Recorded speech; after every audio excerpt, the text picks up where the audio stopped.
A deal on the next coronavirus relief package seems far from sight, as Democrats and Republicans are still at an impasse on key issues.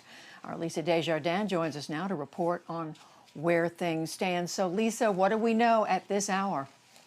Judy, hopes for a deal this week are very dim. There has been no real progress between the two sides in the last 48 hours. Though they have continued to meet, it doesn't seem like any side is giving in on some of the key issues here. And in fact, Republicans tonight and all day today were saying that if there's no deal, they are increasingly considering executive action by President Trump.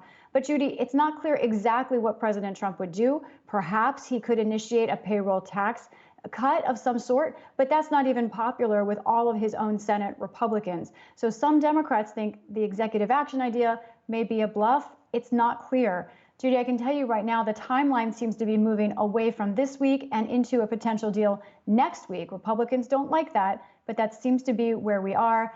Overall, Judy, it's a staring contest at this moment over a dozen different issues. And think about this. These negotiations are probably the largest divide our two parties have had in terms of dollar figures in modern American history. They are maybe $2 trillion apart on what this deal needs to look like. And Lisa, let me ask you to drill down a little on one issue that I know a lot of people care about, of course, and that's aid to schools. What is known about the differences on that at this point? Right. It's worth looking at that. Let's talk about the dollar figures first of all. Republicans at this time are proposing, Democrats rather, Republicans are proposing $90 billion for schools. That's K through 12 and higher ed. Democrats have upped what they would like from their original ask in May. Now they are requesting $345 billion.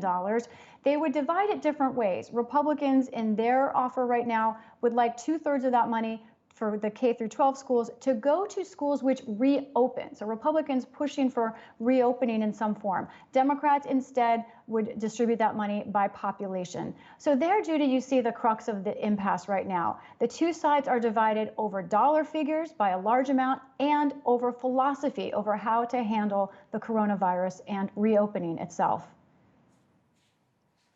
Oh, such a frustrating moment, and so many Americans watching these negotiations very closely. Lisa, I know you'll continue to. Thank you. You're welcome.